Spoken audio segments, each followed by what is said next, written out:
Bakunzi ba Kanani TV ni umunezero kandi gusubira guhura namwe ngo tuganire ijambo ry'Imana, ariko imbere ko dutangura kuganira reka tubanze dusenge. Mana yanje, mwami wanje, ciye bugufi imbere yawe kuri uyu munsi mwiza, umunsi waturemeye ngo tunezerererwemo, kandi ukaba duhaye mwami Imana na privilege yo kukubera Akanwa.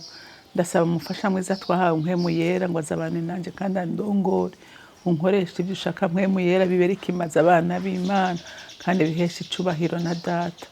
Data ndagushimiye kandi ndakuninahaje, icubahiro cyose kibi cawe mu izina rya Kristo Yesu umwami wanjye, senze nizeye ko vyumvise. Amen, amen. Ijambo rero Imana impaye kubaganiriza uyu munsi, ijambo rivuga ngo akanwa katura ivyiza kazorya ivyiza katuye, kandi n'akabi kazorya ibibi katuye. Haleluya. Bisigura ngo ni vyiza abantu b'Imana kwitoza kuvuga neza. Haleluya. Ntituze turavuga ivyo tubona, ariko tuvuga ivyo twizera. Naho yoba ivyo tubona bisa nabi, ariko tugerageze twature akanwa kacu kature ivyumviro vyacu, tubigaburire ivyo twifuza ko biba. Haleluya. Rero reka dusome ijambo ry'Imana riri mu Guharura igice ni c'14, dusome kuva ku murongo wa 36 dushikane ku murongo wa 38. Haravuga ngo maze ba bagabo Mose yatuma gutata ico gihugu bagarutse bakadonda inkuru z'agacabutu z'ico gihugu, bigatuma ishengero ryose rimwidodombera. Abo bagabo nyene badonze izo nkuru z'agacabutu z'ico gihugu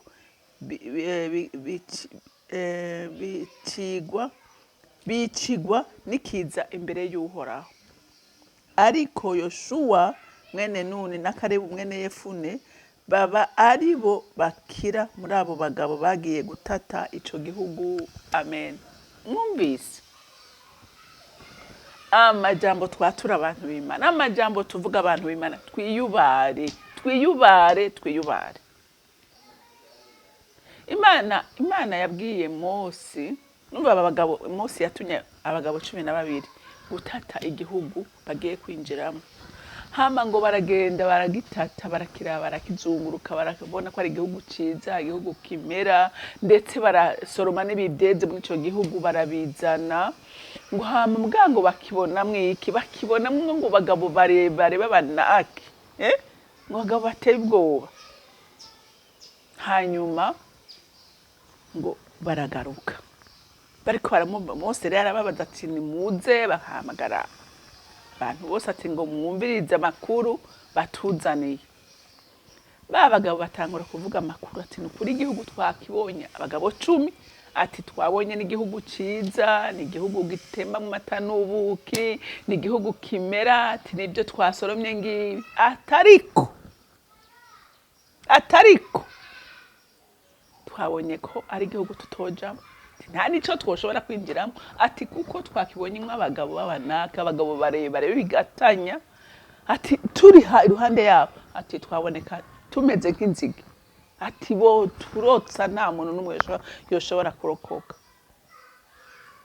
Ngo abantu baragira ubwoba, barareba, tangura gutuka Mose ati we wadutaye mu rudubi, bavuze ko bavuganye n'Imana. Nkuko nawe uyu munsi hari ibintu ubona ukabwira abantu tereka tumutwihangane tutegereze igihe c'Imana, Imana yarambwiye ku bintu izobikora ukuntu bakakubwira ngo uri umusazi, ibyo uvuga ntibishoboka kubera babona ibigatanya biri imbere yanyu. Ariko nagira nkubwire muntu w'Imana, nta jambo Imana ivuga n'ubu ndabisubiyemo, ibyo yavuze, ibyo yasezeranye, nta kintu na kimwe itazoshitsa. Haleluya. Bigusaba gusa kugira iki, kwizera, bigusaba ngo kumva kwiyuduzamwe amajambo positive, ntukishiremo ivyumviro bibi, kuko ivyumviro bibi ubwa mbere birakwica kandi bigatuma bikaguteranya n'Imana. Ariko umuntu yiyuduzamwe ivyumviro vyiza n'amakavuga amajambo meza, agira ubusabane n'Imana, kandi ukababaza umutima wa Satani. Ibyo agatuzanira, intambara atuzanira ni ukugira ngo twihebe, ni ukugira ngo tuvuge nabi, ni ukugira ngo aduteranye n'Imana, kuko Imana iranka abantu bidoga. kuko ubu yeretse ngo wa mana we ntacyo ushoboye. Ibu wibwiye ngo ntacyo ushoboye, uriko uradora satani, wibwira ngo satani ibyo uvuga ndabyemera. Satani abashaka kuduca intege iminsi yose. Aba rero satani abereka ibintu biteye ubwoba, bereka ko aba bantu ngo bababonye ngo ninzige kandi ngo umba acaguha n'amajambo y'ububeshi ngo kandi ngo nabo bantu nyene ngo niko batubonye. Ntibigeze bavugana nabo bantu, mugabo baremeje ko nabo bantu ngo babonye ari ngo ari nk'inzige iruhande yabo kandi ngo nabo bantu niko babibonye. Urumva satani yena akora. Abantu rero ngo barashavura. Hanyuma umva abagabo b'Imana, umva icyo Imana igushaka ko n'icyo nshaka ko. Haleluya, haleluya. Kuri 38 ngo ariko Yoshua mwene Nuni na Kalebu mwene Yefune baba ari bo bakira muri abo bagabo bagiye gutata ico gihugu.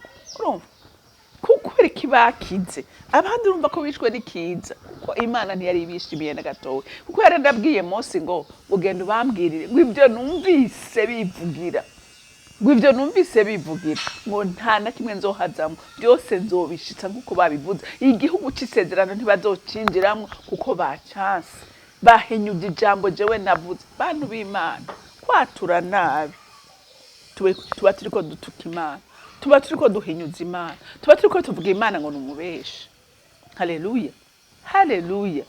Rero Imana iravuga ngo aba bantu bamparije, aba bantu bampenyuje, nta numwe azoshika. Ikiza kizobamarira kizobamarira mu nzira, bose barapfa.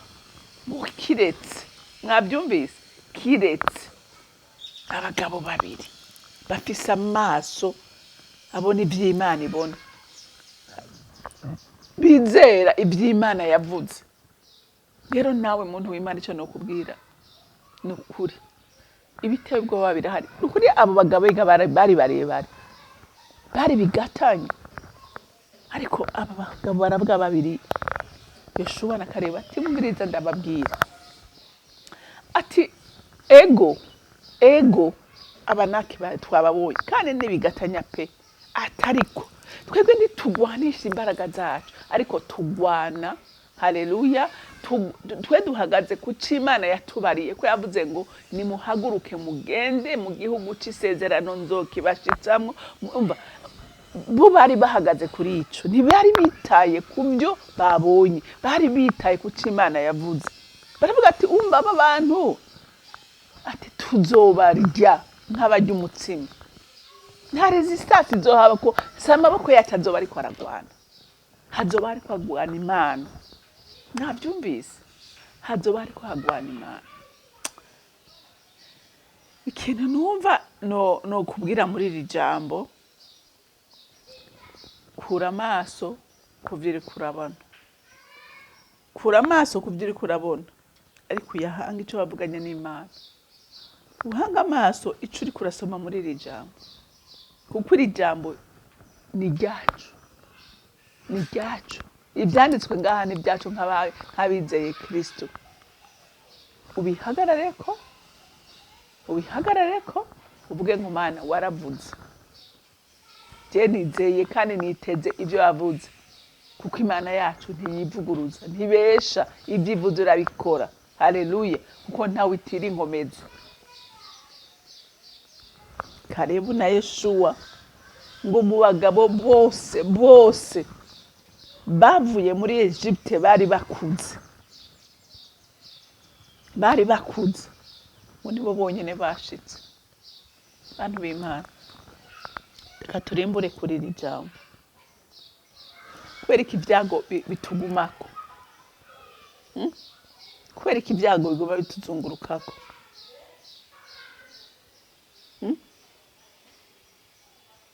Bituzungurukako kubera dufise ukwizera guke, ariko murumva ko aba bagabo bagize ukwizera,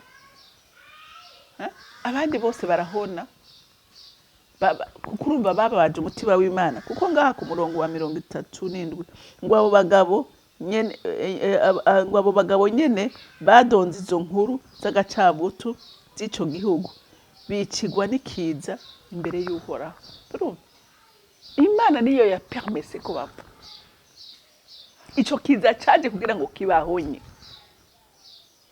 Kuko muribuka ko n'Imana yanashavuye iravuga ati no abantu kwera kutanyizera abwira Mose ati jengira ndabarandura hama wewe ndagusigaze ndera guhindura ihanga rikomeye. Mose aravuga ati oya yatarikamo akaroga ati Mana oya wobica bose Abanyegipte bovuga ngo warananiwe kubashikana. Imana iravuga ati nta ngorane ndabyemeye kubw'umugorotsi wawe. Ako murumva ingene Imana ikunda umugorotsi, ingene Imana yubaha umugorotsi.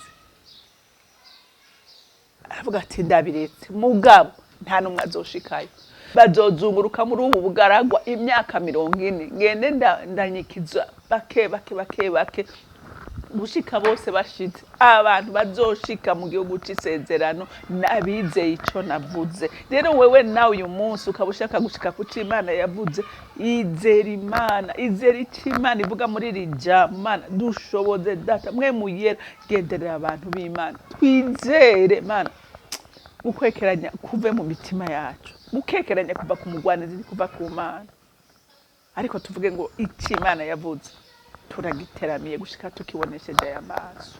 Mana ndategereje byinshi wambariye, ndategereje byinshi wambariye nsenga, ndategereje ibyo watumye abavugisha, ndategereje ibyo nsoma muri rino jambo, kwiri jambo riranyerekeye. Amajambo ari muri iki gitabo yose aranyerekeye nayanje ko ndi umwana w'Imana. Nawe wivugira uti amajambo ari muri iki gitabo nayanje. Haleluya. Imana yavuze kuri wewe nanje. Abagabo babiri bafise amaso abona bizera nibo bashitse mu gihugu c'isezerano. Bantu b'Imana twirinde rero kuvuga nabi, twirinde kwatura bibi, kubyo twatura bitubako kuko Imana ibishitsuko ngo ibyo numvise bivugira nawe ibyo Imana yumva uri kurivugira biba bibi ari byiza byose Imana izobigushitsako. Ariko nshuti yanje ico no gusabira nanje nisabira, reka twitoze kuvuga neza, twitoze kwatura neza kuko ni inyungu kuri wewe, ni inyungu kuri jewe. Imana yo mwijuru ibampezagirire. Mwami wanje Mana yanje uri mwiza kandi ngushimira ko ijambo ryawe ari umuti, ijambo ryawe ni itara rimurikira ibirenge byacu, ijambo ryawe ridukebura buri munsi. Reka ririkebura imitima ya benshi Mwami bari baramaze kumugaza ururimi rwabo rwama rwatura ibibi, ariko kuva uyu munsi Mwami bahinduke batura ibyiza, biyature ku byiza ndetse bature n'abandi ibyiza, kuko ibyo tuvuga byose Mwami nukuri birashika, kuko wama uteramiye amajambo yose twizera ukayatugeza ko nk'abantu ukunda. Data ndagushimiye kandi ndakuninaje, icyubahiro kibi cyawe ni mu izina rya Kristo Yesu Umwami wanje senze nizeye kuvyumvise. Amen. Mwarahezagiwe, mugira umunsi mwiza.